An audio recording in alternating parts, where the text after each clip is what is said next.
Hello, everybody, and welcome back to OMB Reviews.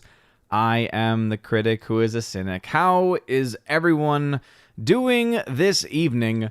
Welcome back to the One Man Low Council and to episode 295 of the Welcome to Asgard podcast, which reminds me to shout out Toph Morris, who is still a $5 backer over on Anchor.fm. Thank you very much, Toph, for continuing to support this show as a podcast. Today, we, of course, got a lot of things going on. Of course, Dune has just recently come out this past weekend. I was able to see Dune, and overall, very much enjoyed it, though I definitely hear much of the criticism that has been levied against it. I think that there is a lot of criticism that is very much, I would say, warranted. I would definitely say that there are some certain aspects of the story that definitely not everyone is going to be able to enjoy, and also some pieces that might be missing. And before I go any further, I'm actually doing a test tonight to try and see if I can also stream simultaneously over on Locals, which it looks like I can. Now, it looks like I can only stream for about 30 minutes on Locals, and the stream is backwards over there.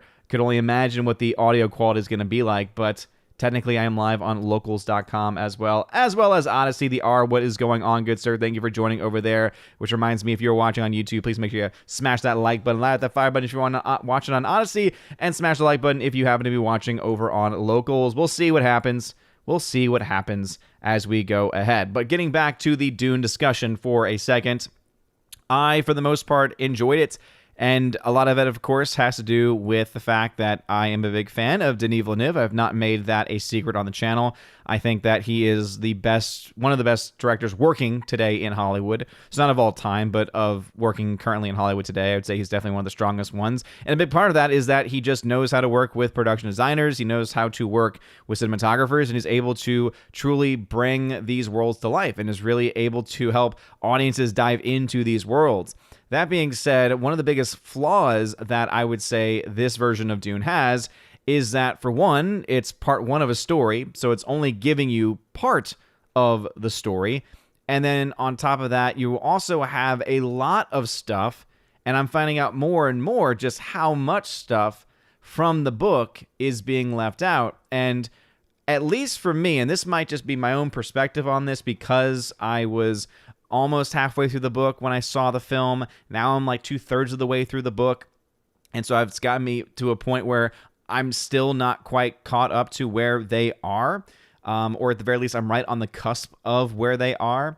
And I've just realized how many things they could have covered and they could have done, which is why I honestly think that this would have been a much better miniseries, because then they could have, I think, dedicated the time and the attention that this kind of a story needs. And I think that that would have absolutely been to the benefit of this kind of movie and this kind of storytelling. And I think the story is by far the weakest part. But as I said, that's coming from someone who had some knowledge of the book and knew what things were being left out. And so my instant thought was, oh, I don't know how people who haven't read the book are going to quite understand what's going on screen. You know, they're going to throw around these terms like a Bene Gesserit, and people are going to say, what the heck is a Bene Gesserit? They're going to throw around things like Muad'Dib. Okay, what in the world is that referencing?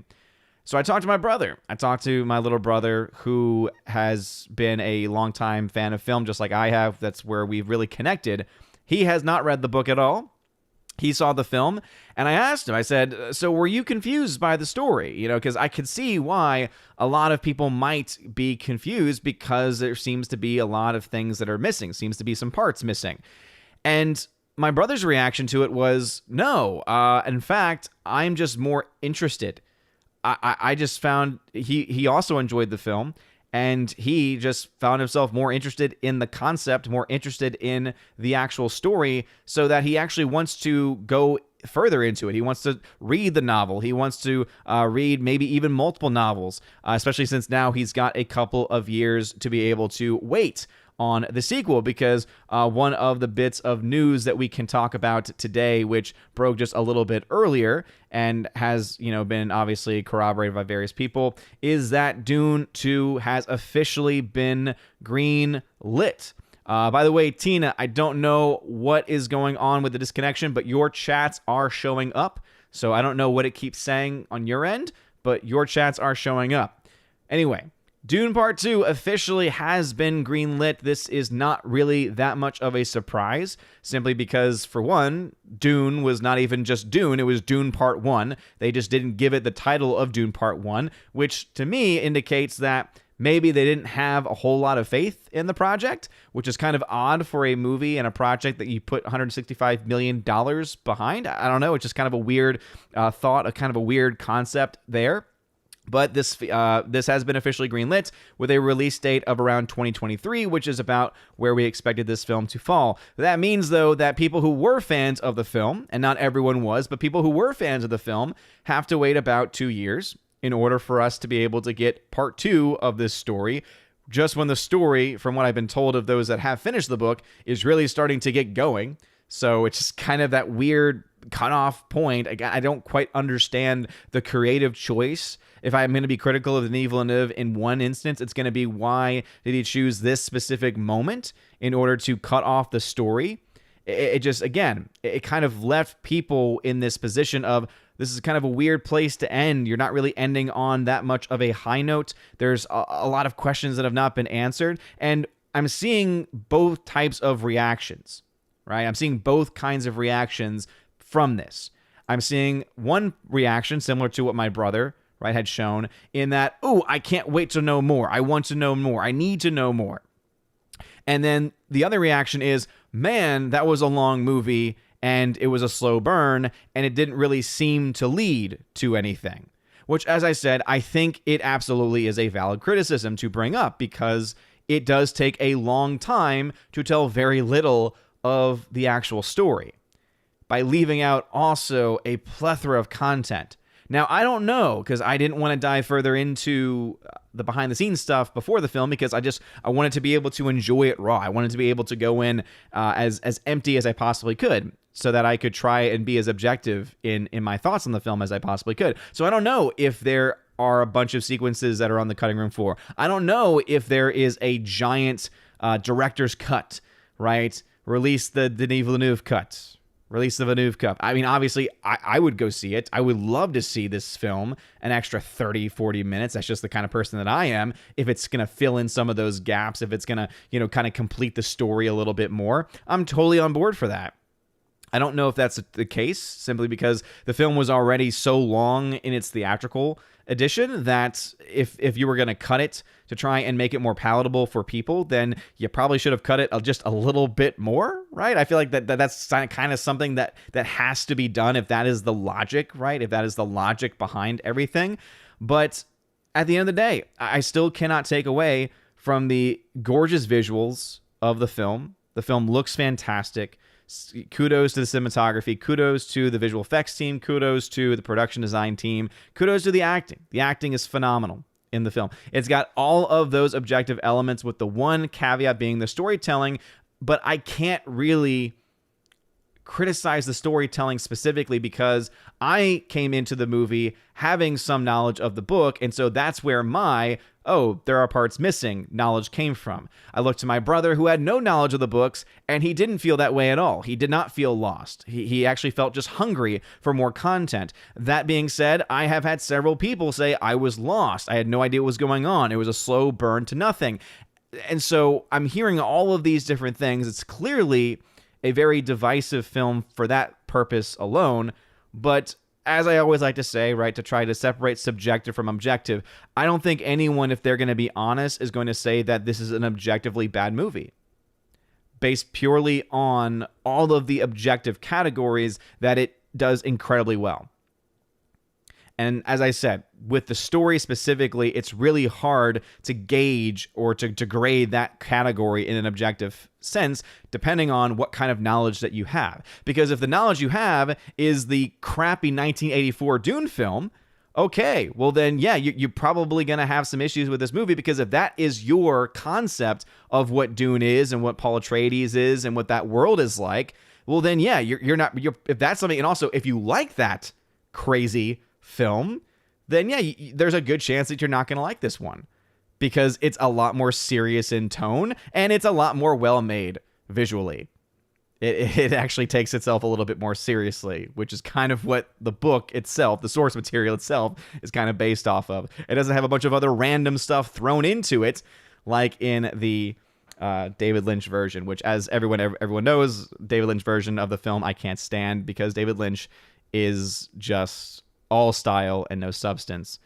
And some people might try and throw that towards Denis Villeneuve, but I would argue against it, only because there are, one, plenty of films we can look to in Denis Villeneuve's repertoire of films that have so much substance to them. Films like Prisoners, films like Sicario, to name just a few.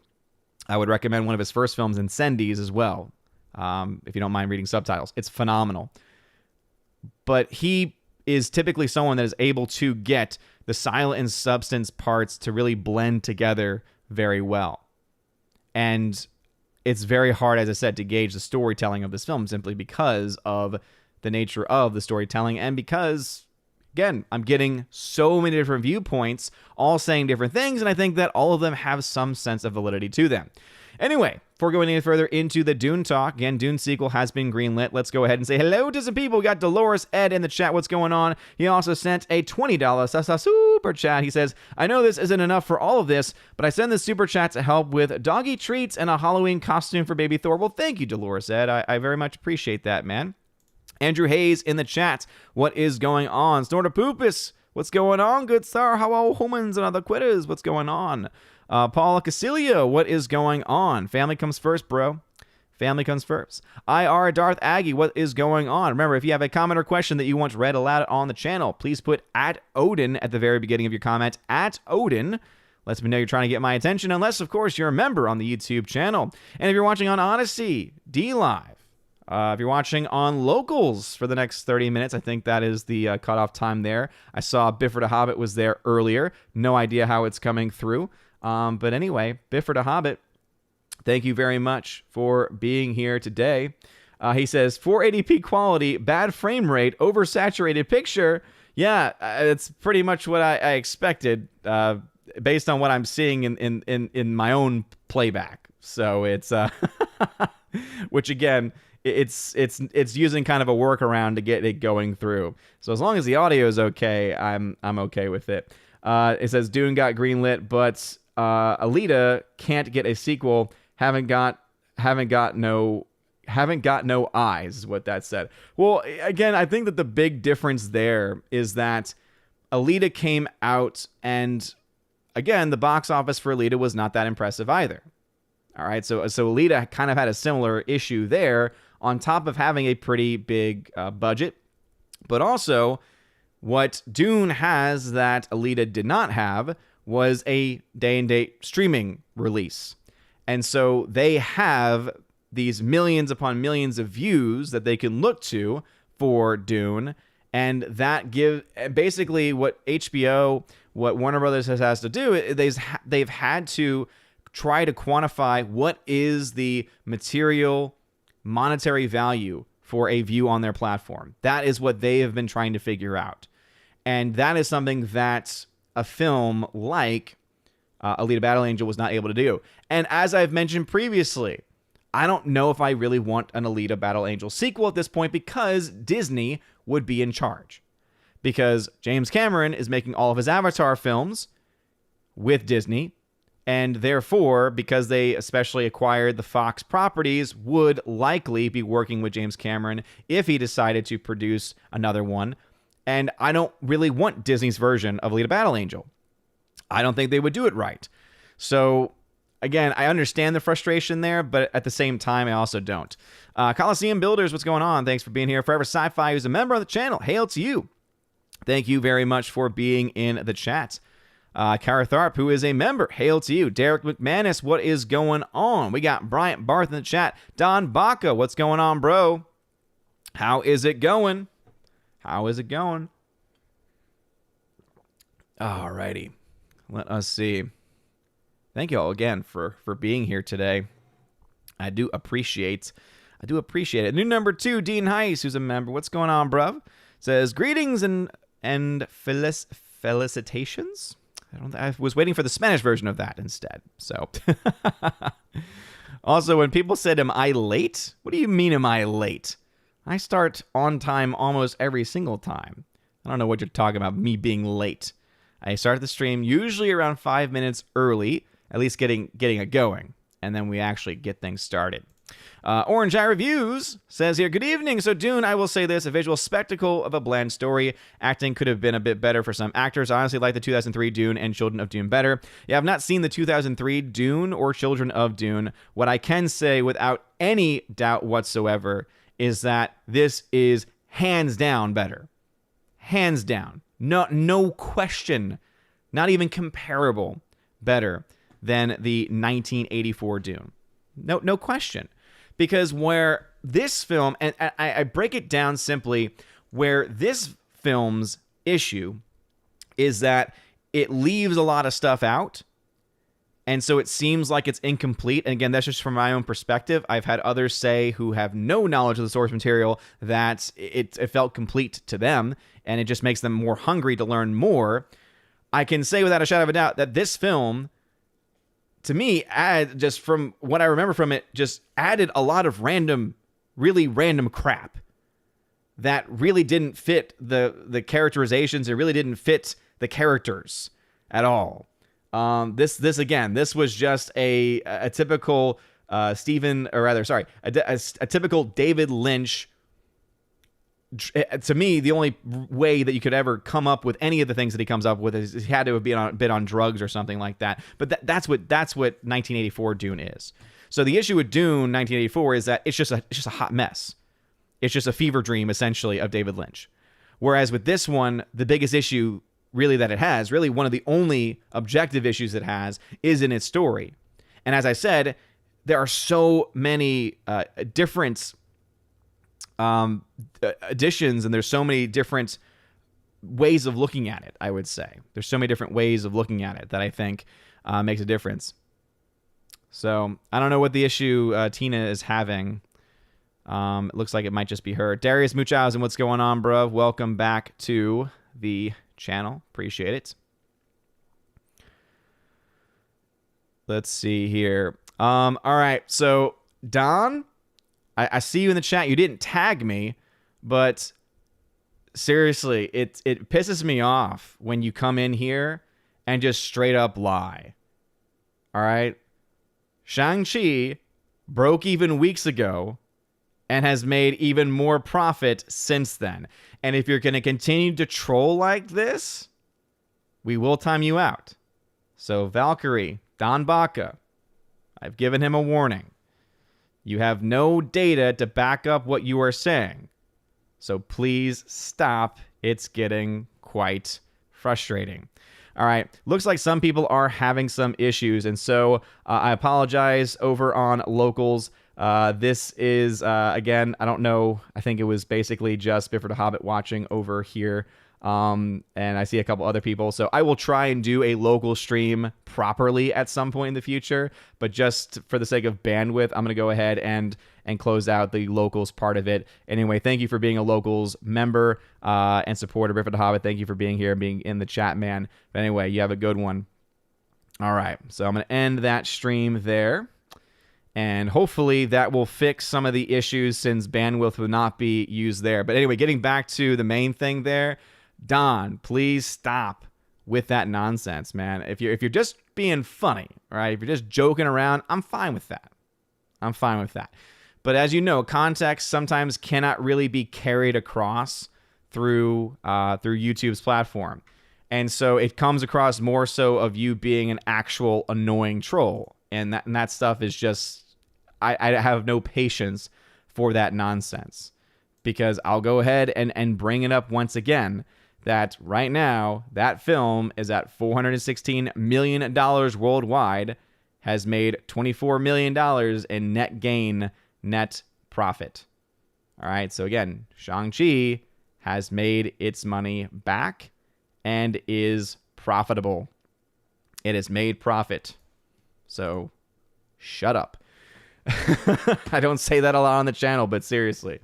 Anyway, the R, what's going on, bruh? He says, I hear you, but when Dune ended, a raised by fist and thought, I want more. Oops, I meant I raised my fist. I got your stream better now. Okay, the R, thank you for the $2 donation, man. I appreciate it. It sounds like whatever I did, chopping it off of locals at least help with Odyssey. Hopefully it's helped with everybody else's as well. So again, thank you very much, the R, for that support. And yeah, no, I totally agree, man. That's basically where I was with it too. I also felt the similar way where I really wanted more of the story. And that is both a good and bad thing, right? It is both a good and a bad thing. Because what you have is you have the question left over. Is it a hunger because the film didn't explain enough? Is it a hunger because the film didn't do its job of telling the story well enough? Or is it a hunger because you're just loving what you're seeing and you want to see more? And I think that there are different camps, right? I think there are different camps. And I think that both camps do have a lot to add. James Dashe, what is going on? Joey Horn, who is a member. What's going on, Joey Horn? All right, we got Poppyton. What's going on, bro? Over on D-Live. We got the D-Live fam coming in today. What's going on? Kyle Ewers, what is going on? Hope you're doing very, very well. Au, I don't know how to pronounce your name. Kind of new name for me, at least on D-Live. Hello to you. Evan S., what is going on? Stan with Kyrie, what is going on? Let's see. He says here, your thoughts on the black actress removed from Dune Chinese poster. Yeah, it's insane to me that this pattern continues to happen. Like, it's just kind of insane. I don't really know what to think about it because it's happened before. I wasn't able to double check to see if someone was just like photoshopping it and pretending that that was the case. At the same time, the character that she plays of Kynes in the movie is not that important of a character. And that was, like, again, something else where I feel that they could have done more with, because the character of Kynes has a lot more of a backstory and has a lot more to do in the book versus the film. So yeah, I mean, again, it would have bothered me, I think, if the character was as big in the movie as the book. But since she's not, one, it's not that surprising. However, the issue, of course, that they can't get away from is the fact that they do have her featured in other posters, and so it's okay. Wait a minute, why is she not being featured in just this one country? And obviously we know why, and it's just, again, insane that Disney does not get called out on that. James Ache said, did you hear about what happened to Alec Baldwin? Yeah, I heard about it, and I haven't made a lot of comments about it, to be honest, because it's a terrible tragedy. I think there's a lot of opinions out there. A lot of people are kind of reading into things, trying to follow some conspiracy stuff. For me, it's like, hey, I'm going to say let the investigation play out, find out the information that we need to find out. Otherwise, we're just monetizing it for clicks. That's just my own personal take on it, and I try to avoid that. Scott Miller says, tough timing. Your interview with Unsafe Space is on right now. I know. I'm competing against myself. By the way, if you're watching this stream, I would recommend highly that after the fact, you do watch that video over on Unsafe Space. It's a great discussion I had with Carrie over there. Had a lot of fun with it, and it was great. Here in the Steadfast, what's going on? I'm starting to get backed up in the chat a little bit, so let me try and get myself some room. Jeremy Sikowski, what is going on? Kara Tharp said that she liked the film a lot, didn't really care for the soundtrack. Yeah, the soundtrack is definitely forgettable. It's definitely nothing. There's nothing iconic about the soundtrack. I mentioned this in my review of the film, where there is nothing. Again, there's nothing specific that you're going to say, okay, I'm going to come out humming this, or I'm going to remember this theme forever. It doesn't have that. But it's not a bad score, right? Scores don't have to be iconic. Like, we've kind of gotten to this point where it's like, oh, well, it's not iconic, and so therefore it's not good. No. A score's job is to support the film. And at no point did I feel the score that I was hearing in the film was distracting away from the story. It was absolutely not just supporting, but also elevating the scenes that they were in. It fit. Right? Everything fit exactly where they needed it to be. All right, Rob D says, hey, I'm actually glad you canceled your Saturday stream because I watched Dune that night. I want to see that battle with Paul in the golden armor. Yeah, bro, again, there's a lot of stuff to be excited about. Karathar says, I have not read the book yet, and I was not confused at all. As I said, I've heard people from different backgrounds as far as what they knew of the story, what they didn't know of the story, and I've heard a lot of people saying that they were not confused. Even though it's interesting that I almost felt more confused for other people by the lack of certain story elements. When I watched Dune, the title sequences said Dune Part 1. No, Orange Chat, that was in the movie. Yeah, it said Dune Part 1. That's what's crazy to me because, again, it is Dune Part 1, right? Obviously, with it being greenlit. The point I was trying to make was that it's not being marketed as Dune Part 1. It's just being marketed as Dune.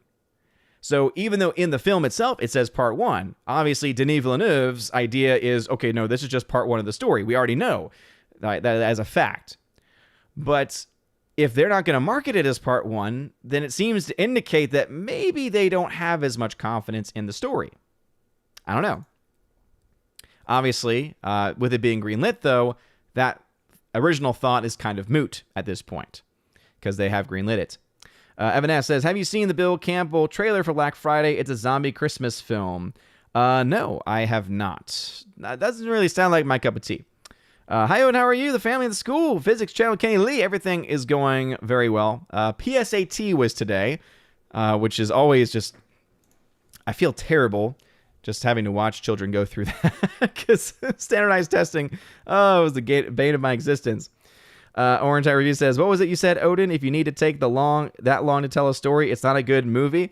No. So, okay, Orange Chat. So, yeah, here's the thing. You're kind of taking it out of context. There's a little bit there.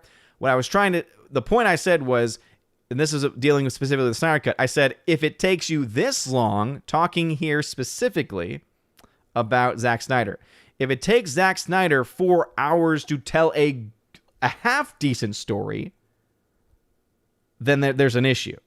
So the issue with Zack Snyder was that it took him 4 hours to tell a story that wasn't even a perfect story, that had a lot of issues with it. Whereas in this movie, it took 2.5 hours to tell a small part of a story while also leaving stuff out. So there's a bit of a difference there.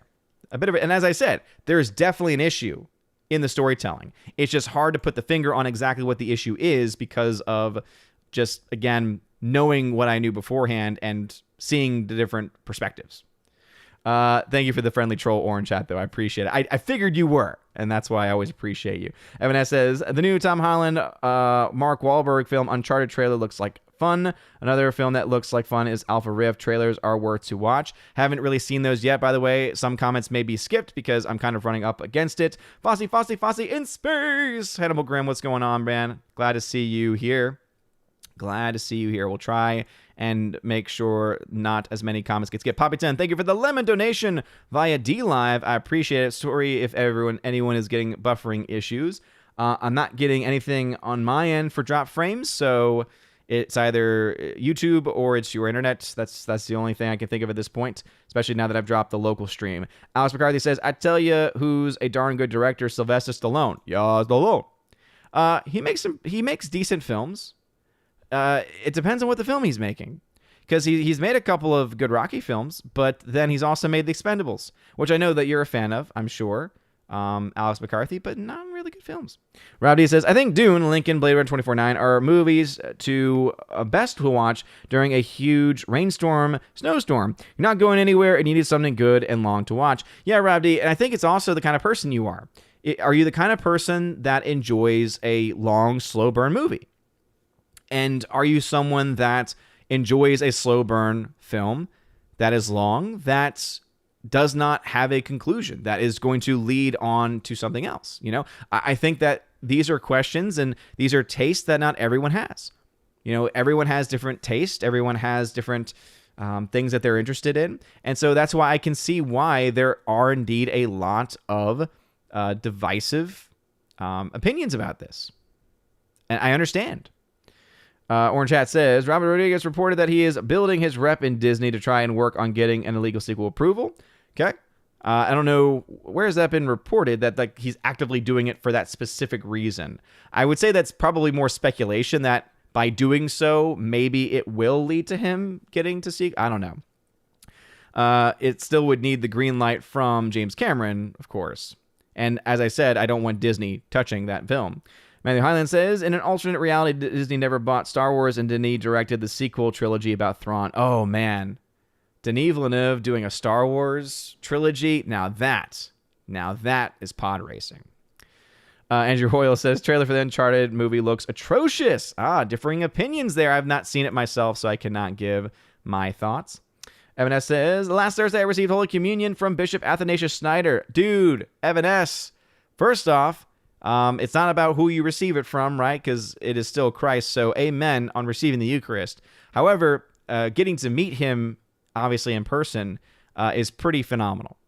He is one of the very few bishops that we have today that is standing up for the truth, and I hope and pray that for his safety, for his health, and also that everyone else in the church might begin to wake up very soon.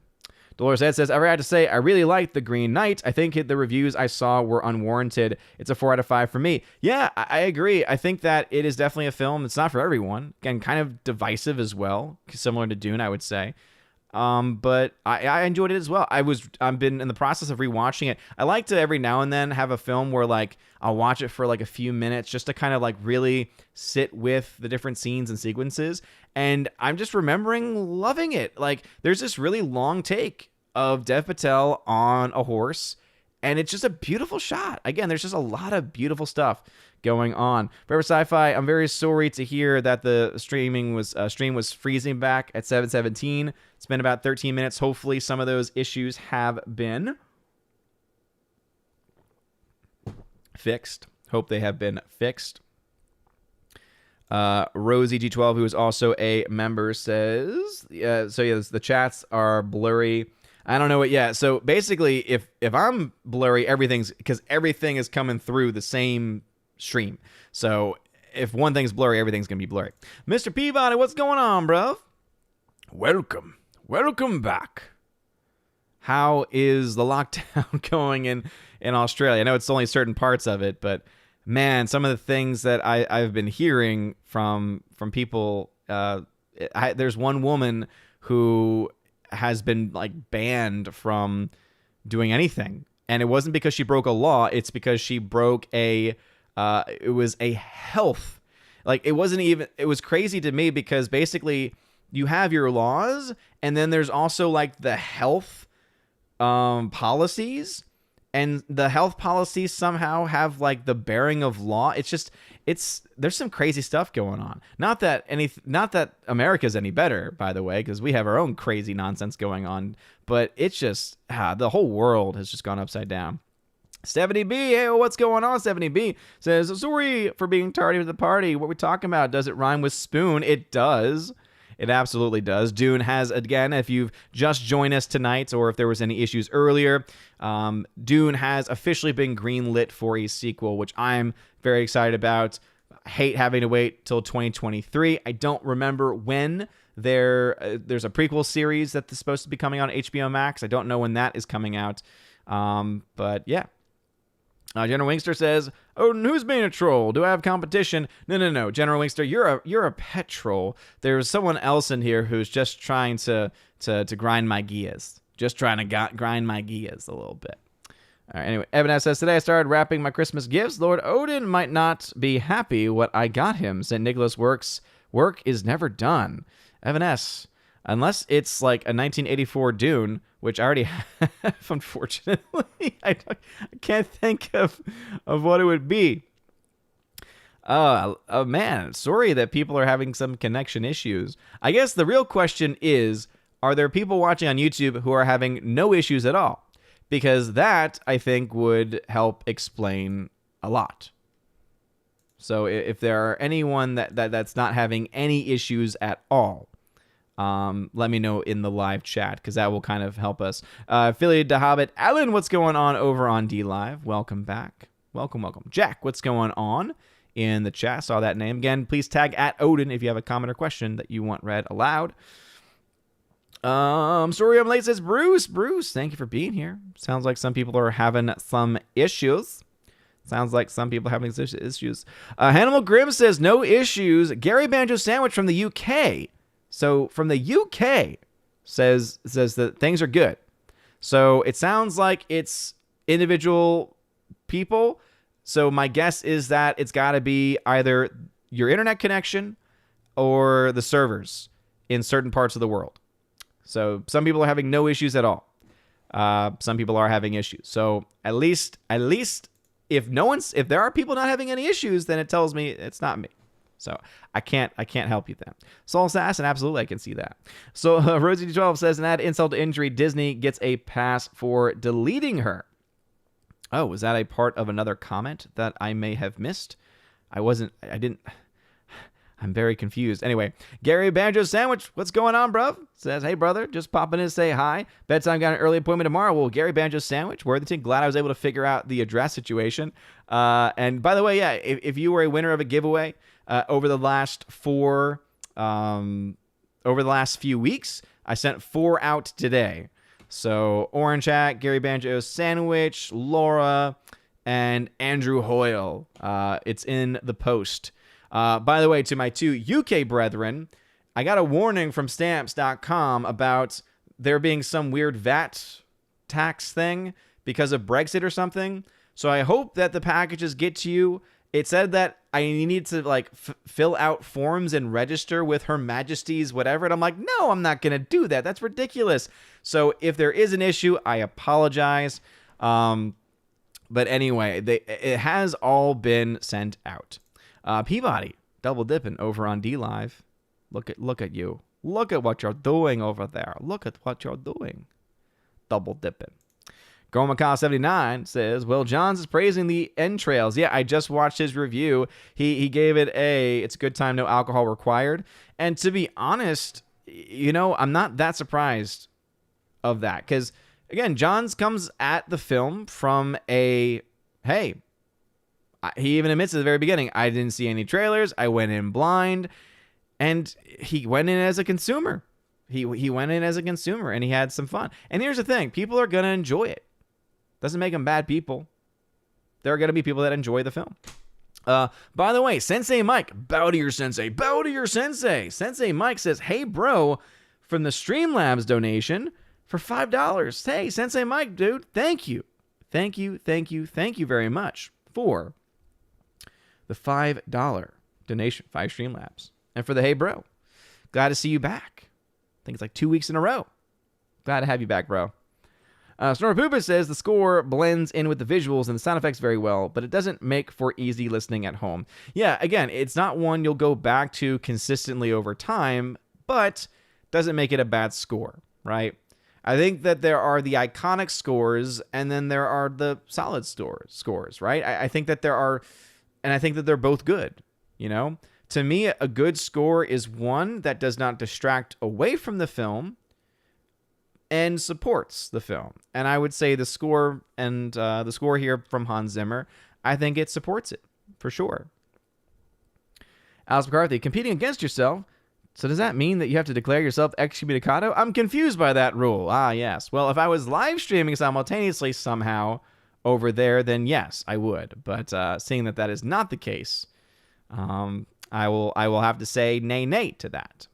Cody, guys, sorry that you were having some buffering issues. Again, must be a server issue for certain parts of the country or of the world, because from the UK to the US, people were not having any issues. So, Gormakal79 tagged to say, why is Tuckerman loving Halloween Kills when he hated 2018, which is a better movie? Probably because of the implications of the story.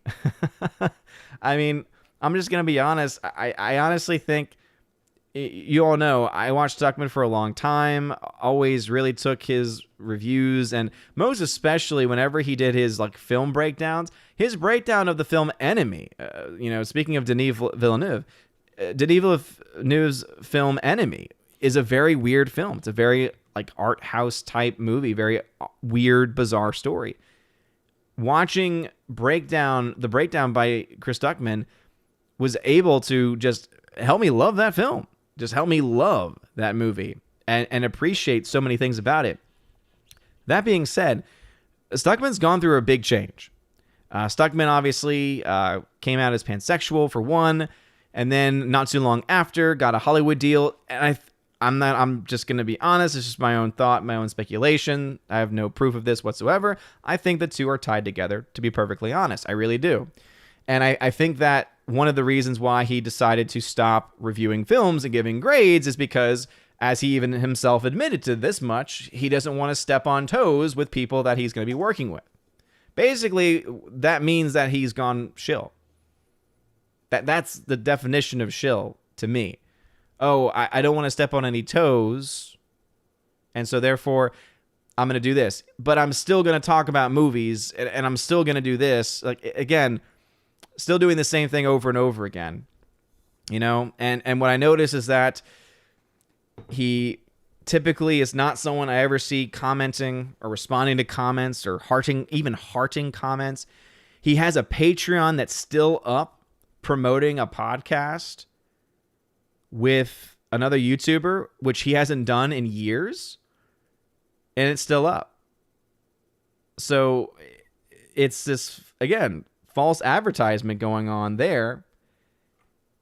And so I'm going to be honest. You know, I was a big fan of his. I'm not really a fan of his anymore. So I would not be surprised if he's defending that film, because he's had some bad takes before.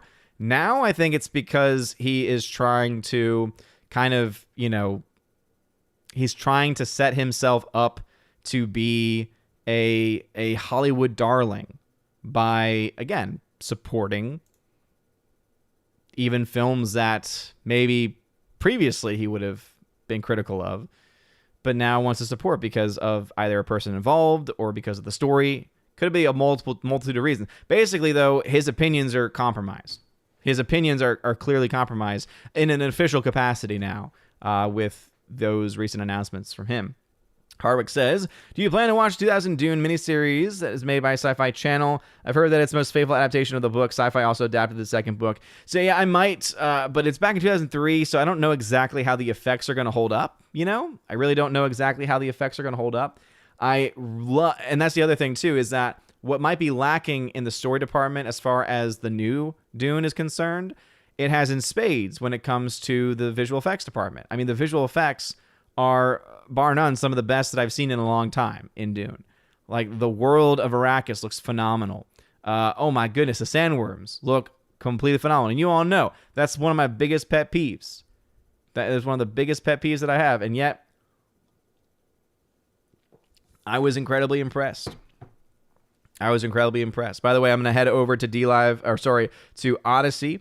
Let's see. Jacques Lesoive, what's going on? Bruv says, no issue with the stream over here. Well, Jacques Lesoive, thank you very much for the 5 people watching on Odyssey. Thank you. Very much appreciate that. That'll be a part of the other story, of course, that broke today, but I'm falling further and further behind here on the YouTube chat side of things. Let's see. Yeah, they made it a 2-parter, Papa Ton, he said, over on D-Live. Peabody saying no buffering on the D-Live. Maybe, I guess that would make sense then if it is a YouTube server issue. Huh. That is interesting. And and everyone knows Peabody does have some of the worst internet. He's upside down, all right? He can't help it, okay? He's in the upside down, and that's not his fault. Sora Poopa says, the trailer for the Kingsman movie looks interesting, but I'm a big World War I history buff, and there were Tsars and Kaisers and Rasputins in it. Yeah, the Rasputin stuff I thought was kind of interesting. I'm like, okay. I don't quite understand. But yeah, what I like about the Kingsman trailer is that it is separate in so many ways from the Kingsman movies, you know? And so I think that it actually has some potential to be good, because the first Kingsman film I thought was fun, but the ending to me was just stupid. And then the second film just wasn't very good at all. It just didn't have much entertainment value to it. You then, add on top of that this film, which seems to be going in a much more like independent direction, I think there's some potential for it. There's definitely some potential to have it. Not to mention a great cast. I think that definitely helps too. Alsbury says, speaking of, I can't wait until Expendables 4 comes out. Yeah, I bet you can't. I bet you can't. Peabody over on D-Live says, I'm surprised it's holding up so well in the middle of a heavy storm. Again, sounds like it might be a YouTube issue on various things. Orange Chat, a little late context, though, says, I did a video on a couple months ago. I'm assuming that was about the Alita Battle Angel. Philly the Hobbit, Alan says, I don't feel bad for Alec Baldwin. Why is it that we're always must be the ones who kowtow to the people who would throw us under the bus? Well, to me, until we know all of the facts, here's the thing. We're better than the typical consumerist crowd that will just jump on a story and run with it before all the facts are out, right? This is what happened countless times. This is what has led to even our court system failing because you've had jurors that had someone declared guilty before they even heard the case. So for me, I'm not a big fan of Alec Baldwin, but at this point, all I know is there was a gun, he fired it, and unknowingly it had rounds in it that led to the death of a person. Again, I don't care how you feel about someone. I cannot imagine what kind of an impact killing someone, especially when you're doing it unintentionally, and it might be someone that maybe you were even friends with, or again, working relationship, what kind of psychological damage that could have. That being said, I will wait for all of the facts to come out, for an actual investigation to come out and be completed, if there is going to be a court case for it to go forward, before actually giving any speculation. Because other than that, all we're doing is, and again, this is my own opinion on this, is we are using the death of an innocent person and using it for clicks. And I'm not saying that that is what certain people are doing, but that's just the way that for me, I can't really go that route. That's just not something that I really want to do. And that's not to say I'm a perfect person, by the way. All right, because I've jumped on things before, and it's something that I know I need to work on myself. But specifically in this case, this is the reason why I have not. Jeremy Sikowski says, Dune isn't my cup of tea. I'm just waiting here for the next Monsterverse film. Well, good luck with that, as I will be waiting for Dune 2. Harwick says, from the clips I've seen, the biggest problem with the new Dune is Timothée Chalamet. He has 50% of the screen presence of a wet blanket. And again, if you've only seen 50%, or if you've only seen... Okay, Hardwick, if you've just seen clips, then you can't say anything. And unless you have actually seen him in the role, that comment cannot really hold much water. Sorry, man. It's one thing to say general concepts and general ideas, because obviously we can do that based off of trailers and trailer reactions. But to say something like that, no. Mr. Roy, what's going on, good sir? What is going on, good sir? Poppy10 says D-Live has been good. Glad to hear it. Let's see. Peabody says, not really any lockdown in Western Australia. State still closed, but the vax mandates are insane. Yeah, no, it is. But yeah, I forget her name, but she's a Catholic, and so she's very much been a part of the resistance to the vaccinations, specifically because all of the current vaccinations that are available have all been tainted by abortion. That is a fact. And so she got arrested. Again, she got arrested not for violating any law, but for violating health policy. And her charge was inciting a potential resistance. Like, it was some weird wording like that. And it was like, what? And apparently, like, it was so bad that she got a judge to like throw out a lot. Like, they were going to try and throw the book at her for this stuff. And she luckily was able to hold out for a judge that was able to say, no, you're insane. Now, unfortunately, because of some other stuff, they were still able to, like, you know, restrict her movements, basically, where she's not allowed, and I maybe this is an entire country thing, to leave the country to do talks or stuff like that. But yeah, it's pretty crazy. It's pretty nuts. You know, we're seeing similar stuff happen even here stateside too. Peabody says, mandates are expanding pretty soon. I won't be able to fart without a vax passport. Yeah, seriously, man. Yeah, it's insane. And you're starting to see places even here in the States to start to accept those kinds of ideas and policies. And it's insane. It truly is, man. It truly is. Let's see. Hardwick says, David Lynch was on drugs when he made Dune. That's only fitting. Frank Herbert was influenced by his experiences with drugs when he wrote the book. That's how he came up with Spice. Well, then all that shows is that Frank Herbert is someone that's able to, even in the midst of that, create beautiful work, whereas David Lynch is only able to create fever dream nonsense. TC. Dune is an oasis in an entertainment wasteland. Read books and thoroughly enjoyed this version. Yeah, TC. Again, I'm right there with you, man. Even only having half of the book at the time that I watched it, roughly half, maybe a little less than half of the book, I had enough knowledge to be able to enjoy it that much more. And now that I'm 2/3 of the way through, I just, again, I'm loving this world, and I think this film version has helped me with it. This film did nothing. Like, this film, it's almost like I don't ever want to watch it ever again, which I never plan to, but it's almost like I feel like this would almost destroy it. Like, I think this was the worst thing to do, was to watch this version first. In fact, if anyone out there has not seen anything, I would say do not watch this version first. In fact, if anything, this should be the last thing you ever watch. And you should go in with the mindset of, this is not really going to be Dune. This is just going to be David Lynch doing his weird stuff. And if you do that, having knowledge of the story and everything like that, maybe you'll find some entertainment value. But that's all I can say. Storm Tracker, thank you for becoming a member on the YouTube channel at the Citizen of Asgardian level. And the new number 2 has been a member for 17 months in a row. Thank you very much, good sir, for being here. And yes, Soul Assassin, I can. Peabody says, Western Australia, still no community transfer, only state COVID free. Dang. Yeah, it's just, you know, it's kind of amazing to me. And I know that Peabody knows this, you know, having his knowledge in medical field in general, just how much we have as an entire world just defied, or at the very least have just completely lost any sense of what science is.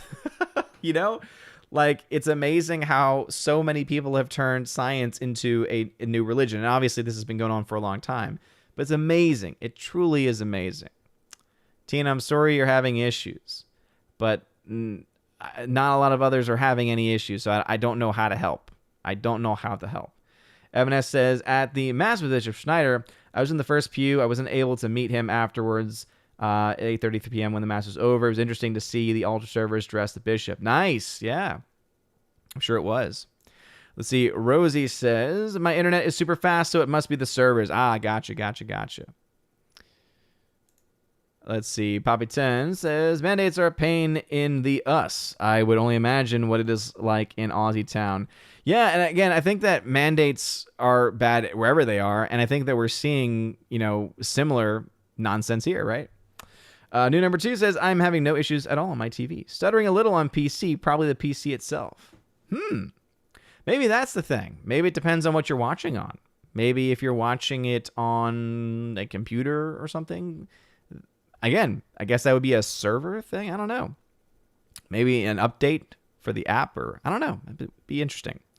Rosie G12. Yes, I did. It was the Thin Man, and then it was the Abbott and Costello meet Frankenstein. Yes, I was able to go to the P.O. box today and get those. They're still upstairs. Haven't brought them down to digitize them. But thank you, Rosie G12, very much for sending those my way. Let's see. Hardwick says, the Uncharted trailer looks terrible. Tom Holland and Mark Wahlberg come across even more miscast than I expected, and the physics in the action scenes look super fake. Well, I mean, it has been a year of films like Black Widow. So, I mean, physics. It seems that a lot of places just don't even care about physics anymore. Let's see. Daniel Thorne, what's going on, bruv? What is going on? Yeah. To be forced to do something against your will is never a good thing. It says, how was the wedding and did you get any cake yummies? So actually I had to leave before cake because we had baby Thor with us. So I had to, I volunteered obviously because it was her friends who were getting married, right? So obviously I thought that she should have the whole night to be able to enjoy. But baby Thor was the ring bearer. And yes, I said ring bearer and not ring bearer. He was a ring bearer. He actually has a hat on as a bear. And it was adorable. And it was fantastic. So anyway, I was in charge of bringing him home during when it was his bedtime, which obviously happened relatively, early in the night in comparison to when weddings typically start. And it was, it was fun. It was definitely fun. And let me see if I can get a picture. There you go. Boom. There he is. There he is.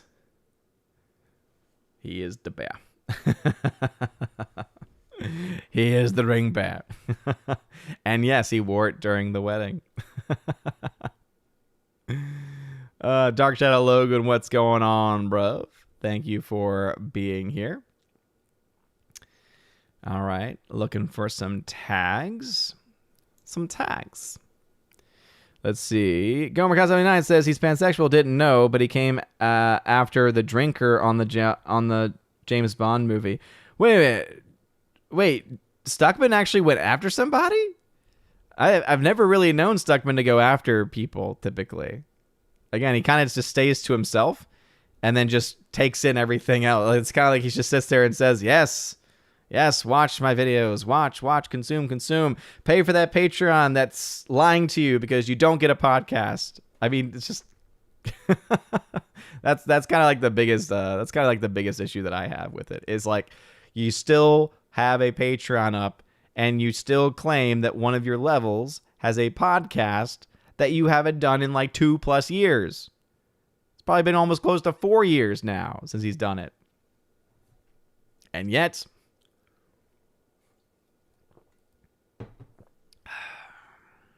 Patreon will take down people for saying random things they don't like, but when someone is lying and is giving false advertisement, oh no, can't have that.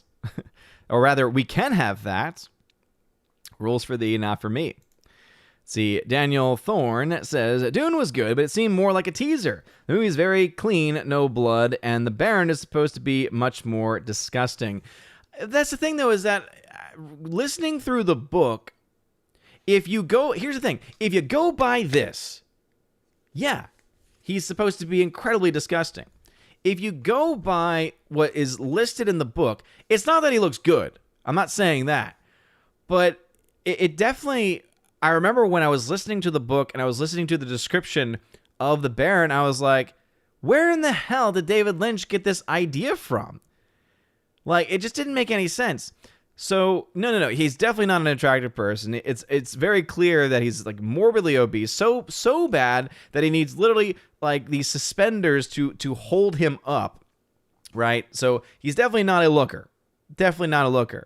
But no, I thought that the look they gave to the Harkonnens, I thought was fine. I thought that it didn't do anything that deviated so far away from the source material visually to really, I think, be that offensive to anyone that was a fan of the source material, right? Obviously, it does take, just like any film adaptation it will do, we'll take liberties here and there, but I didn't think that it was that off, right? When I think about something being really, really off, I think about this movie. I think about this version.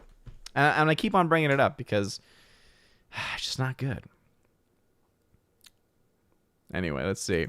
Hardwick, yeah, bro. This was like months ago at this point. Absolutely. And he even said the word.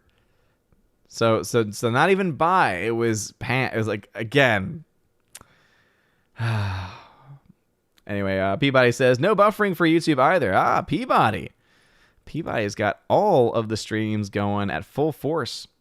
Joe Wingster says, Stuckman seems like Ellen Page, where he announces a personal change to gain clout. I'm asexual now, guys. Where's my multimedia deal? Yeah, and obviously I'm not saying that is entirely what's going on. However, I do think that the timing of everything is incredibly convenient, right?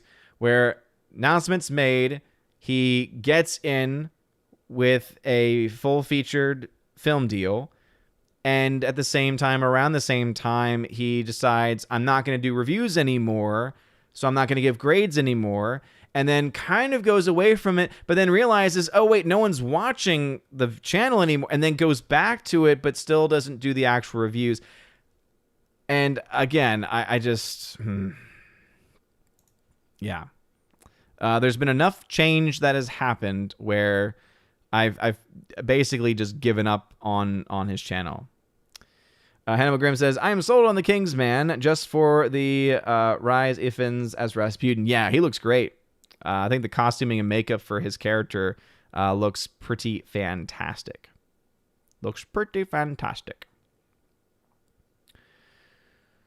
Again, we have a comment or question at Odin at the very beginning of the comments. So Neon says, trying to see IMAX Dune with Best Bro as early Christmas gifts to each other. How long are movies usually in IMAX before rotating out?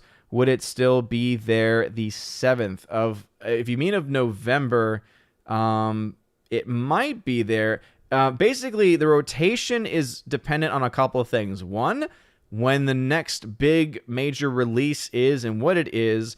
And two, whether it's performing well enough to be able to sustain itself if there's a long break. Sometimes there's a long break between major releases. The only film that I can think of at that time would be Eternals. I believe Eternals is coming out around that time. So I would say you might need to be careful with that. Let me try and see if I can get my theatrical release calendar up, my handy-dandy theatrical release calendar up. So, yeah, basically, go see it now, bro, because Eternals comes out Friday, November 5th. So if you're trying to see it on the 7th, Dune would be out of IMAX at that point because Eternals is going to take over. Disney is going to completely own every IMAX screen. So, yeah, especially since Dune is not performing incredibly well. If Dune was doing like insane numbers, they may split it. I have seen that happen before where they've actually had two different films in an IMAX screen because of numbers. But the honest truth is that Dune is not really doing that well, box office wise, in comparison to a lot of others, especially domestically. So they're going to put everything behind Eternals, and obviously Disney is going to strong-arm theaters to make sure that they get every single screen, including the IMAX. So, no, if you want to see Dune in IMAX, you pretty much got to go see it either this week or by, let's see, you got this week and then part of next week to go see it. And that includes me, too, because I still need to see it in IMAX myself. So I need to figure out a time and a day to go see that in IMAX. Let's see. Harwick says, I've seen bits of the Sci-Fi Channel version of Dune. The CGI is about the quality of a PS2 video game, but a lot of scenes don't have CGI. Focus on the story over spectacle. Again, are you saying that did you say, I may be misremembering, did you say that it was good or better based on clips? Again, bro, you got to watch the whole thing before you can give a full opinion on like the entirety of the thing. I'm very confused by this. Or was that the one, was it one that you saw all of it and then the other you only saw part of it? I don't know. Very confused, Hardwick. You say a lot of stuff, and it's hard to keep up with you. Snorter Poopus says, I thought Chalamet did a good job, but I'm a polar bear, not a drama critic. No, he did a great job. Again, acting-wise, he did a phenomenal job. Now, I will say that there are likely going to be some book fans that will argue that the Paul Atreides portrayed on screen is not exactly like the Paul Atreides that we see in the movie. However, the issue is not the acting. That would be an issue with the story and an issue, or rather the story rendition and the direction. And the issue, I think, is more story, because there's some moments that Paul is supposed to have in this first part of the story. Specifically when he has this moment where basically he's getting impacted by the spice that's in the air, and he starts to basically hallucinate, or really to see the future, to see these different paths, which they don't really do. They don't really dive into that. They spend a lot of time in the book on this sequence, because basically it's Paul becoming a man, and it's kind of this really well done, well crafted thing. They don't really do that, and they really kind of keep him more of as a child in the movie version.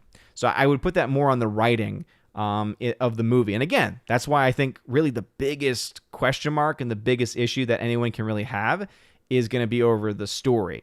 And it's, again, dependent upon what do you know going in and what you don't know going in. We all know anyone that's a fan of a book that's being adapted into a movie is always going to be its biggest critic every single time. And we have to admit, people who are fans of the book or have knowledge of the book, we have to admit to ourselves that is a bias we have going in that's going to color our view of the film, and therefore makes it hard for us to be objective. And that's why I said, when it comes to the story, I know that it's hard for me to be objective with whether it's good or not, which is why I had to go based off of what a lot of people who have not seen any of it, who have just consumed Dune for the first time with this specific film, and from what I've heard, it's either they think it's too long and too slow, or they really, really like it. So, anyway, Daniel Thorne says, do you think Dune Part 1 was made just so they can pull off all the good stuff in Part 2 in the miniseries and get people interested in those? I mean, it depends. I think that really it's Denis Villeneuve was given money and said, okay, tell the story that you want to tell. He realized, okay, I can't tell the entire story, and so let me just try. And maybe the reason why it kind of feels like a teaser trailer in a certain way to a much bigger story, maybe the reason why is because it was kind of a test run where Warner Brothers was like, all right, here's a certain amount of money, and now you have to impress us. And so do what you can, you know? It would make a lot of sense to me if that was what was actually happening. Rosie12 says, rule number 1, never point any type of pew-pew at someone unless you want to do harm. Tragic, horrible accidents occur as a result of negligence. Let's not give him a pass or damn him without the facts. Exactly. Not going in either direction with it. Gotta wait for the facts. But also remember, in our own legal system, innocent until proven guilty. You know? Daniel Thorne. Legendary is owned by a Chinese company. Does that mean China will more than normal? It's harder to break even. No, so Daniel Thorne, people keep saying that, right? Saying, oh, well, Legendary. It's owned by Wanda, which is a majority stake. Even still, you're still looking at a split going on. It's still going to be the same split, right? When it comes to Western films, you still get 25% of the box office going to the actual studios. So, theoretically, you could argue, well, if it's going back into a Chinese-owned company, then isn't it going back in some ways to the Chinese communists? And yeah, that means more so that more money is going into the Chinese communists than it is going into the actual studios that are responsible for making the next film. So again, it kind of just makes it a little bit trickier. But people try and use that as a way of explaining why a film is more successful, and it's just not something that really holds a lot of water when put to scrutiny, I would say. All righty then. Tons of comments tonight. Odin, you can help Tina. You built a computer, so that means that you know everything about tech. Not true, especially if you watch that or remember anything about that stream. Inflamed Wood, what's going on, bruv? Welcome to the chat today. Awesome one. Thanks for the tag. What's going on? Punkwaddle. Hey, Punkwaddle. It's been a while, man. Welcome. He is a member on the channel. Glad to see you here. If you are watching on YouTube, please smash that like button. Been hovering around 49 people. Must be a lot of streams going on tonight. I thought I saw someone someone went live at one point. Yeah, Park Hoppin' went live. OJ going live. It's so weird for him to be going on live on Park Hoppin' on a Tuesday. Anyway, over on Odyssey, let's see. The R says Chalamet was fine in the role, and he got more interesting as the movie went along. Definitely agree with you there. Definitely think the character builds in a good way.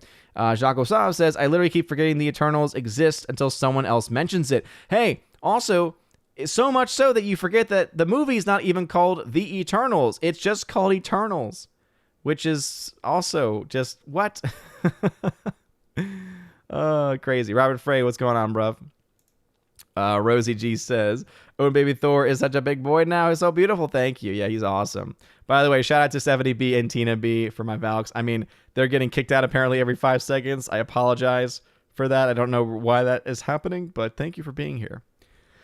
Let's see. Snorpoopa says, the whole business with the boils and the heart plugs was pure Lynch, not in the book. Eggs. Snortopoopus. Thank you. Yeah. The heart plugs was the dumbest thing. Like, I was just like, what the hell's going on? So when listening to the book, that didn't happen. I was like, oh, thank the Lord that wasn't actually in the story. Not to mention, they turn him with his voice into this weird character. And then there's also this weird, like, interstellar travel stuff going on. And it's like, that's not really in the book. At least the way that they're presenting it wasn't even in the book. I will say, one of the parts though that really should have been explained a bit more based on what from people who didn't know anything about the books were concerned was the Gom Jabbar scene, which actually Denis Villeneuve did a breakdown of, and I just love listening to it. I posted a video about it on social media, and I was like, this guy's awesome. Like, him breaking down the scene, it was phenomenal because he went into like why the colors are the way they are, why the flooring is the way that it. Again, every single detail is thought out, and that's why I appreciate him as a filmmaker, because he is meticulous. He is meticulous, and he cares about the craft of filmmaking itself. And I love it for that reason. That being said, obviously, going back to kind of one of the main issues that some people are having is that there are some details that it's almost made and filmed in a way where it's almost more for people that have knowledge of the background and knowledge from the series and knowledge from the book in some capacity than those that didn't. That being said, as we've already seen, there's at least one person here in the chat who had no knowledge of anything and still followed everything fine, didn't get lost, loved it. And then also, as I mentioned, right, my brother, same category of person, did the same thing too. Anyway, so Pan would be you're attracted to anything, basically. Attracted to anything. That's why with Solo, with the with the version of Lando Calrissian that they did, they turned him into, like, again, the whole concept was they turned him into a pansexual, which is why he had this weird romantic relationship with a robot. Because, again, pretty much anything is on the table there, which just, again, makes everything. And that's the reason why I think specifically in the case for someone like Chris, I think that it is him kind of reaching a bit, only because if that's a very specific thing. I don't know. I don't quite buy it. Let's see. Awesome One says, who we talking about? Clone Review. Clone Review? What you talking about? What you talking about? Gomer Kyle says, he called him out because of the fake outrage community. The drinker has 1 million almost. He didn't need Channel Awesome to help him. Oh, fake out. But the drinker has actual outrage. Oh, wait a minute. Stuckman called out fake outrage while he's the one that's monetizing, like, his experience. Oh, good grief. Good grief. Like, it'd be one thing if some random wholesome person was calling it out. It's another when someone who has literally used silly stuff as a way of monetizing his... oh, man, that's hypocrisy. That's all I'm going to say. That's just ridiculous, man. Alrighty, let us see. Gomer Kyle tagged and said, "Oh yeah, he doesn't have to pretend to be Pan. Something sounds more like pandering." Yeah, exactly. Absolutely. Absolutely it is. Hannibal Grimm says, you Disney is nuts about the largest screens when they drop a film. Oh yeah, they have to get every single screen possible. Every single screen possible. World of Conan, what's going on, bruv? How's it going? He loved Dune, so he says, read the book, big fan of the book. It did leave out most of the meat. That was a minus, but still loved it. And that's kind of where I am, World of Canon. That's kind of where I am myself, where it leaves out so much, and it's such a long film, and it covers such a short time span where it's like, could time have been spent developing things and expanding upon things?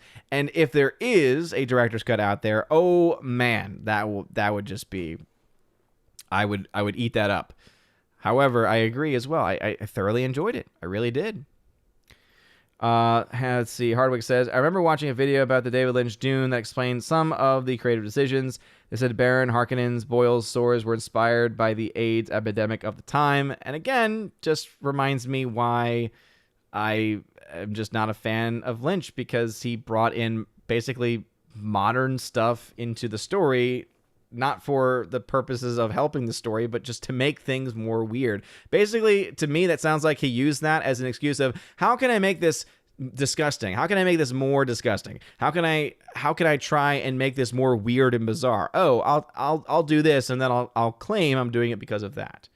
It's ridiculous. Just another red shirt. Hail to you. Thank you for being a member on the channel. You are awesome. Let's see. GoMacau79, who is also a member, says, I can't get past 30 minutes of either Dune, but I'll watch the full thing if I'm still awake. Bring the hate. GoMacau79, bro. Yeah, I would definitely say, try and get through it, man.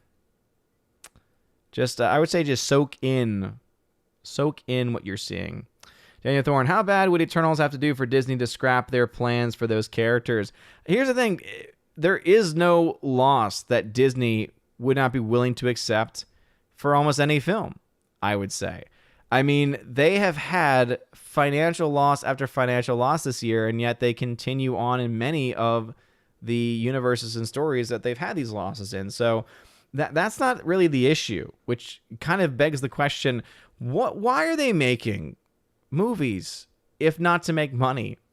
Like, why is it? And so you're left with a couple of things. Either one, they're making enough money elsewhere to be able to offset the losses that they're making, or two, they care more about messaging. They care more about pandering than they do about any actual profits, because they can write off those profits, and they have a bunch of friends, in Congress and the government that will probably help them out with, various tax evasion schemes, that kind of thing.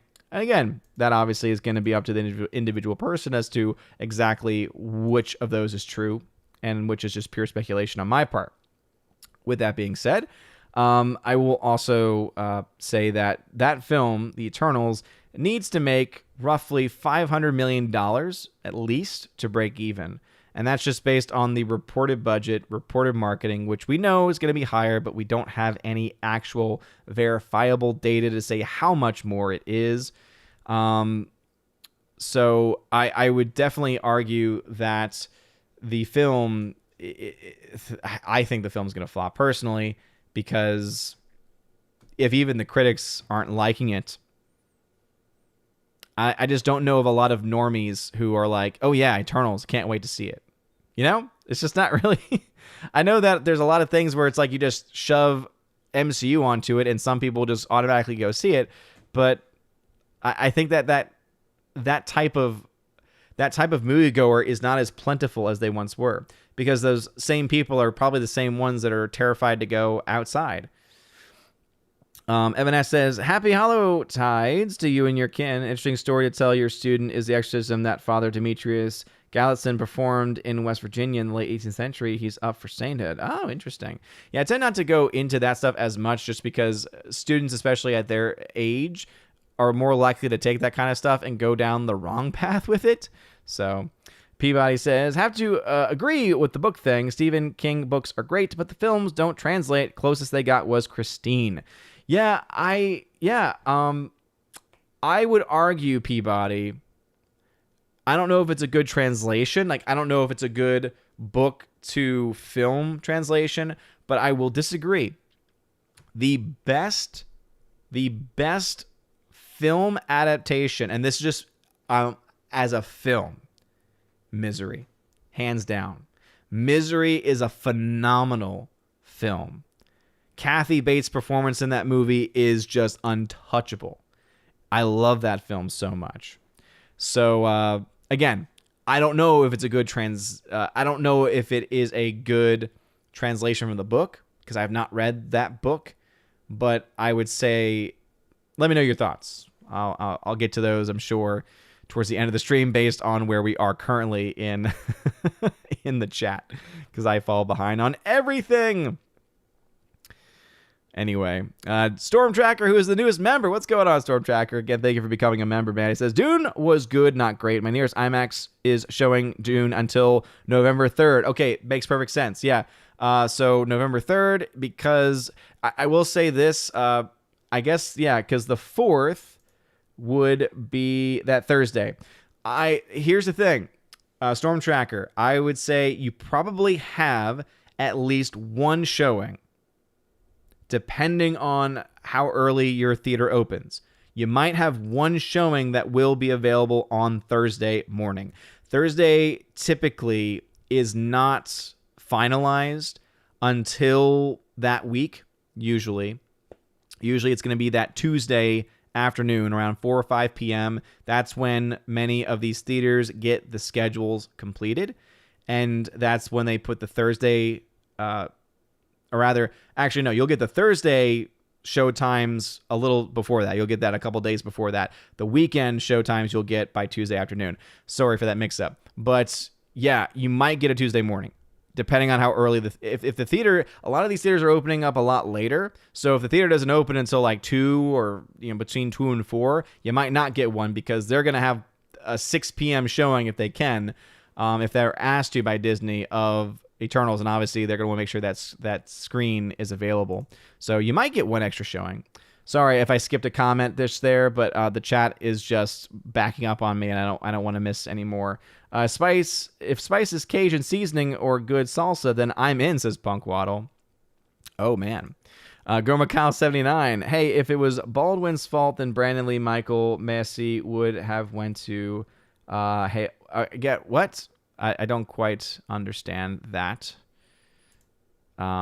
See, Punk Waddle says, been getting home later from work the past few weeks, but I couldn't let that keep me away from too long. Well, thank you, man. I appreciate that. Appreciate the dedication and for you being there. JKD-Buck76 says yeah, absolutely. Lynch is an idiot, period. Yep.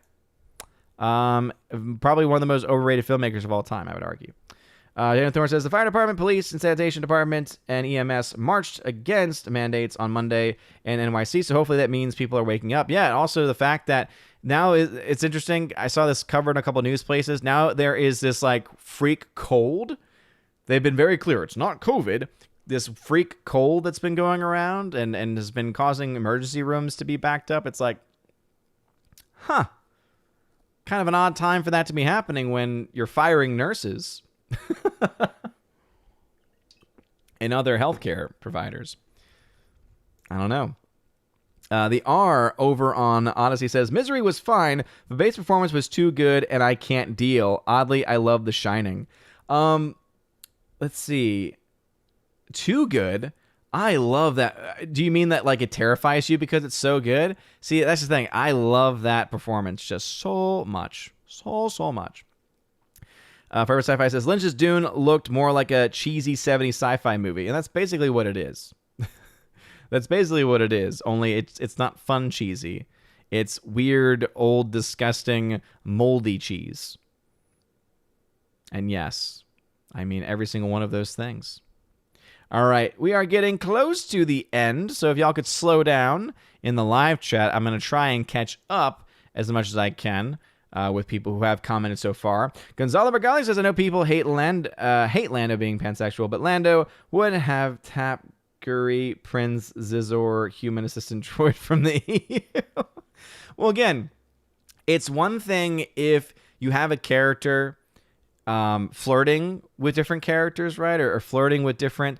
It's another when you're using the language of today, right? And then you're projecting it onto a character where that's not a previous character trait. It's what we would call kind of. It's interesting how somehow I'm always able to connect it back to the crisis currently going on in the Catholic Church. It's a novelty, right? It's a new thing. It's a novelty that's been added, and it is therefore really to be ignored, or should be ignored. Because it's a novelty. It's not something that's been around. It's not a part of the source material. It's not a part of the OG original stuff. And it's going to do more damage than harm. Girl79 says, can stickmen run through a park just jumping?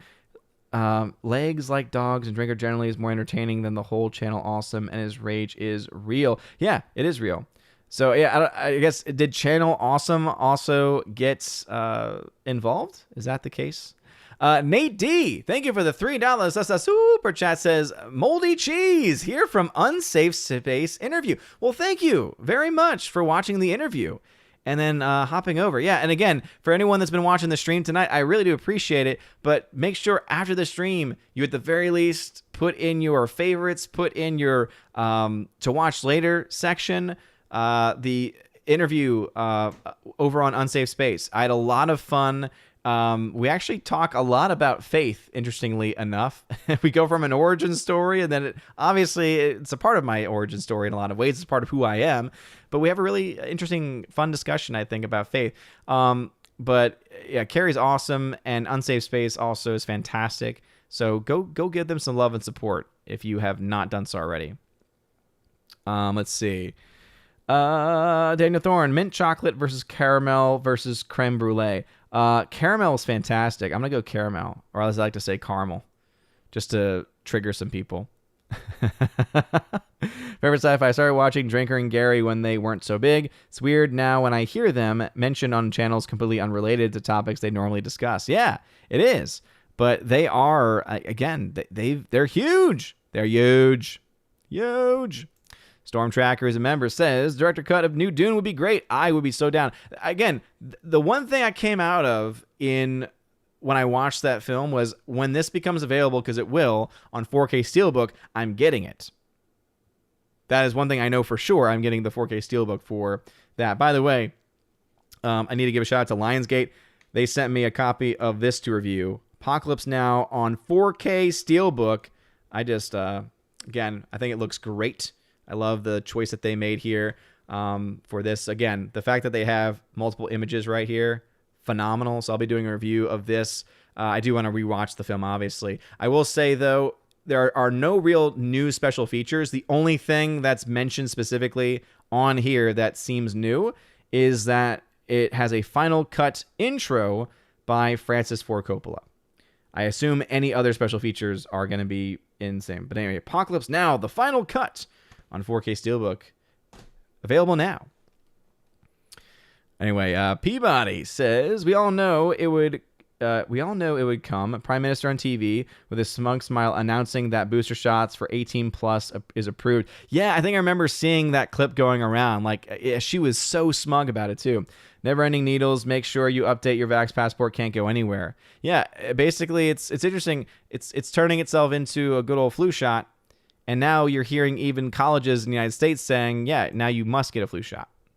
I will say, the one thing the flu shot has that the vaccines don't is that at least all the flu shots this year, we can confirm, don't use in any way aborted fetal cells.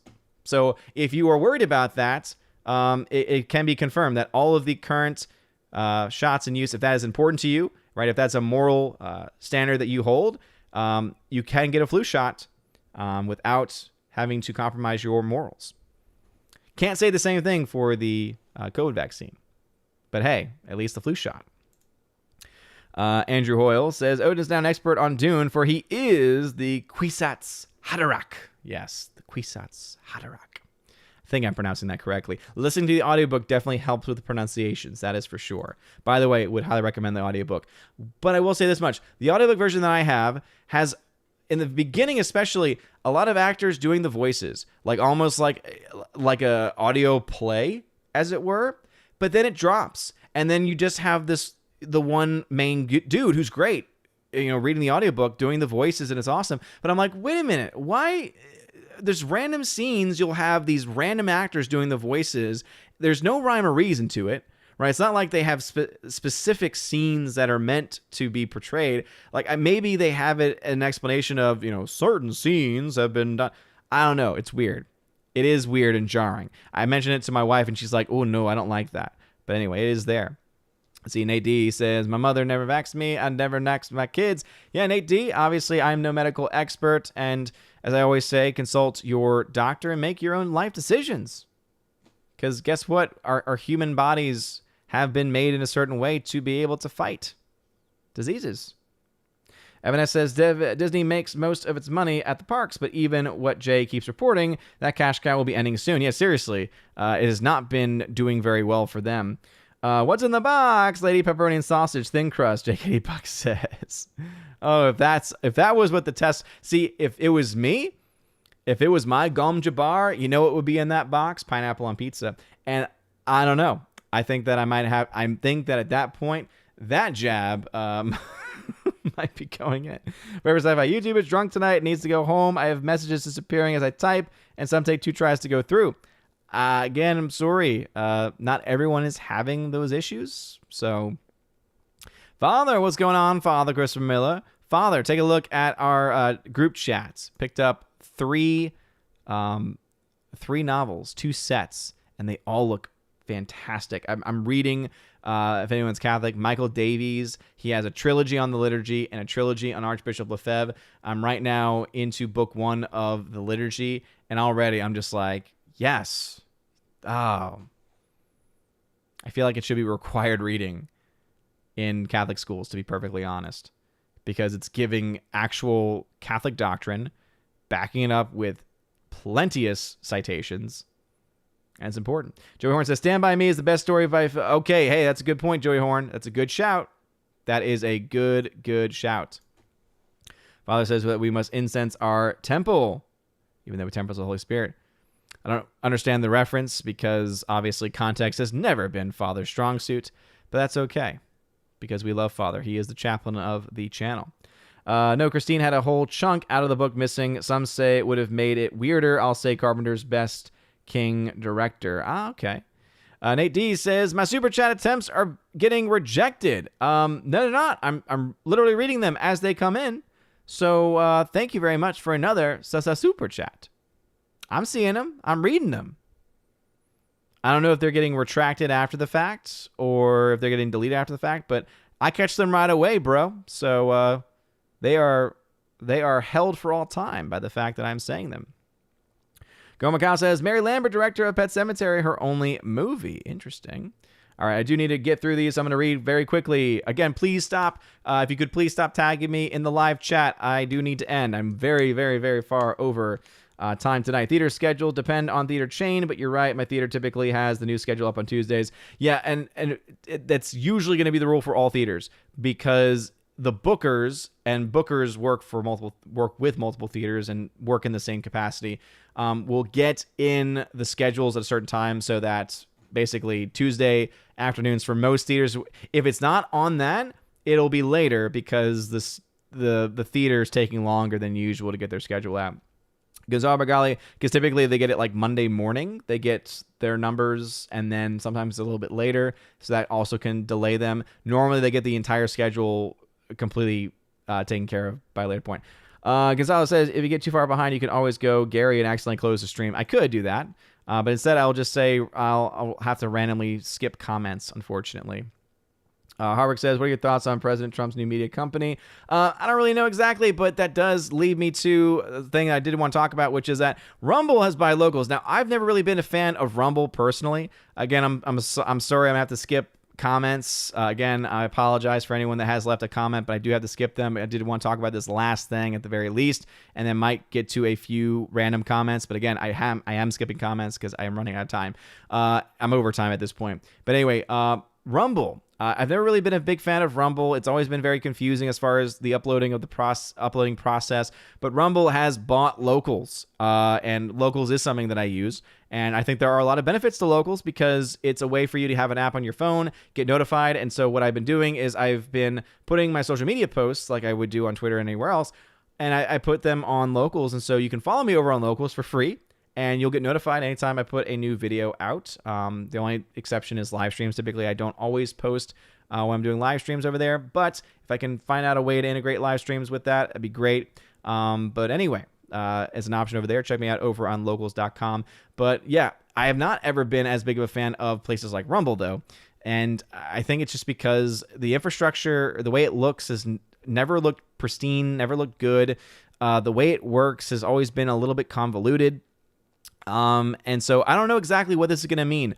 The only thing I can think of that might be a benefit is that now Rumble will be able to provide certain infrastructure to Locals that maybe it did not have before. As long as Locals keeps, because what Locals does have that Rumble doesn't is that Locals looks legit. It looks pristine. It looks nice. So if they're able to help each other, at least in that way, I think that it could be a good thing going forward. And obviously, Rumble is growing slowly. Right now, though, you have to be paying $25 a month to get access to their live streaming. And that's another thing. And obviously, I know it's because they're growing and because they're not relying on anybody else, which is a big thing, obviously, for them. But that's why I'm supportive of places like Odyssey. Again, shout out to my fam over on Odyssey for supporting the show, because Odyssey has been getting the live streaming down pretty well. But the issue, of course, with Rumble as well is that with Odyssey, all of my videos automatically get uploaded to Odyssey later on. I can't do that with Rumble. Instead, I would have to upload it to Rumble first, and then it would auto-upload to YouTube, but then it doesn't upload quite correctly. There's just stuff off about it. So, yeah. Anyway, Gonzalez says, I think the audiobook is like a mixture of different audiobook versions, not only the thing with the different voices, but some sections are slightly reordered from the book, at least Kindle version. Okay, I don't know about that, because I have the Audible version. Kindle's not an audiobook. Kindle is not an audiobook. Hardwick, have you heard of the prophesied bold Messiah of Arrakis? They call him Muad'Dib. I see what you did there. Father, I will say this much. Father, have you ever read his biography? Have you ever read anything other than an article or something from someone that is against? I will say this much. From what I have seen from a lot of people, to know his history and to know his biography is to better understand him as a person, and it helps put a lot more things in context. So, especially as I read through, I have one, which is a single volume biography, and then I also have the 3-set apologia of Michael Davies. And I would say that most people in a lot of different Catholic circles would say Michael Davies was a prolific Catholic writer. Even Cardinal Ratzinger, when he was still Cardinal Ratzinger, had a lot to say about that. So anyway, again, you need to have full context because canon law does provide a provision for what he did. And again, I think that it's something where if you have not read the biography at the very least, you're kind of missing part of the story. J.K. Buck, The Running Man was Stephen King Bachman book. Interesting. One commandment. I am not Canadian. I just like to say random Canadian phrases in a Canadian way because it's fun to do.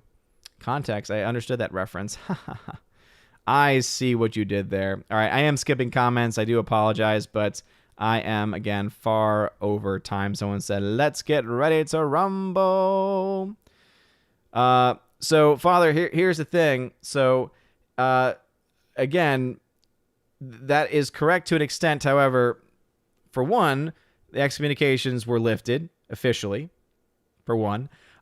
Two, there is also a provision in the same code of canon law that does allow for certain extreme actions, including like this one, that leaves it up to the person's individual discretion.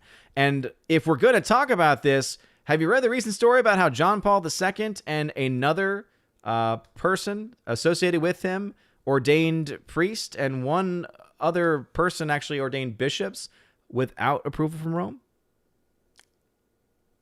Again, if that's the standard that we're going to set, are we now going to say that John Paul II was, and this is before he was Pope, are we now going to say that he had de facto excommunication?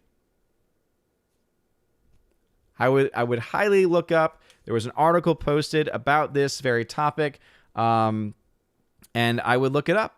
It was a pretty big story. Again, John Paul II was ordaining priests at the explicit note from the Holy See not to do so. And why was it done? Because of necessity. So, again, Father, I would recommend that, because if that's the route we're going to take with it, not only is there a legitimate response to it, but also you would then be saying that the person who eventually became Pope was excommunicated and therefore must have been excommunicated when he was Pope, and that creates a lot of problems. So I'm just saying, we kind of got to get the full context there. Read his biography, Father. Maybe I'll have to buy it and send it to you. Anyway, Gonzalo, the audiobook is auditable, but you can sync it with Kindle. So here, gotcha. Yeah.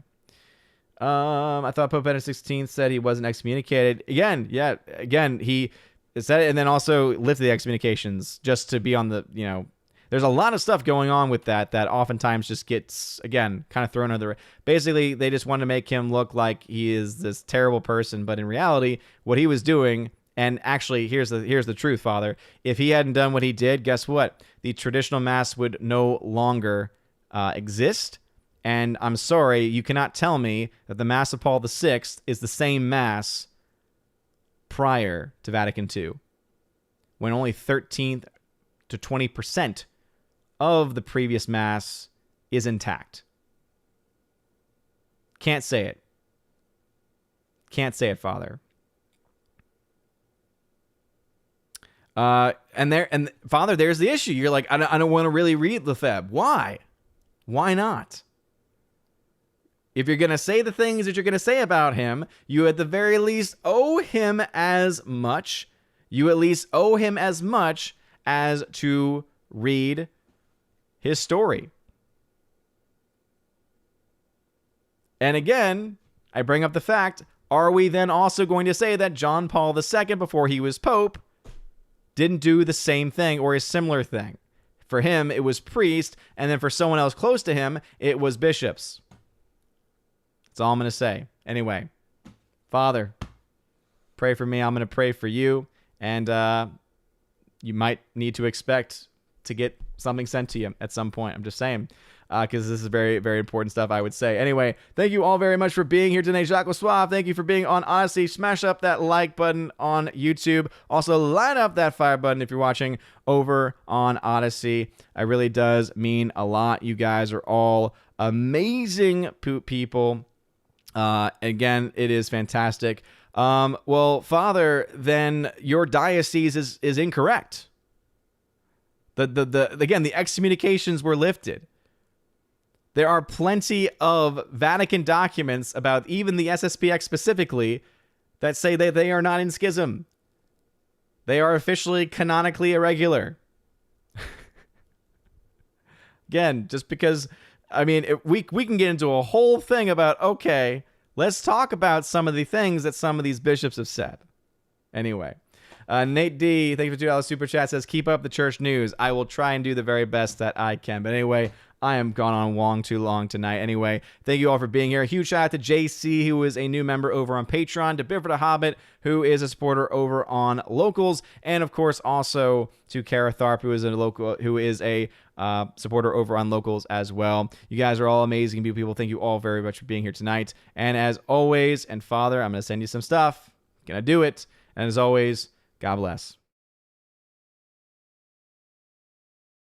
And now for a huge shout out to all of my Patreon Subscribe Star and Locals members: Andrew Hoyle, animation commentator; Brandon, Brian P., Christopher Bowman, Don Bruno de la Mancha, Father Christopher Miller, hail to you, Father; Father Damian Cook, Garrett Searles, Harold Francis, Inflamed Wood, Jacob Juice, Jeffrey Toone, Joe Horn, Jonathan Carney, Gomer Kyle, 79. Laura, the Modern Major General's Story. Mike Jackson. Dion. Mad Mitch Dunaway. Mondo Spieler. Mr. Peabody. On to June. Orange Hat Reviews. Out of Step with Reality. Priscilla Hall. Rosetta Allen. Stan Andrian. Teresa Martin. Theodore Benden.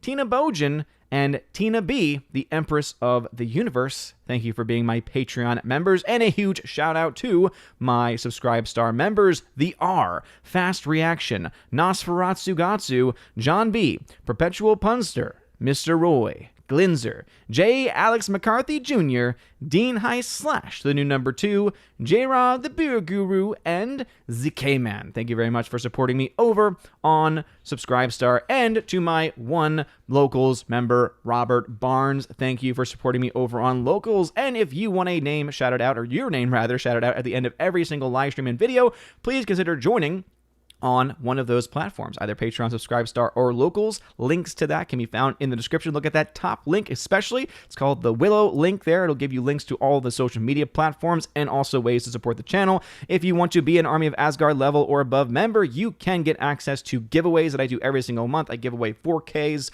Blu-rays, all kinds of stuff. It is a lot of fun. Also, if you join at the Keeper of the Bifrost level, you get access to all of that. Plus, you get access to an exclusive podcast that I do with John the Flick Pick Flickinger.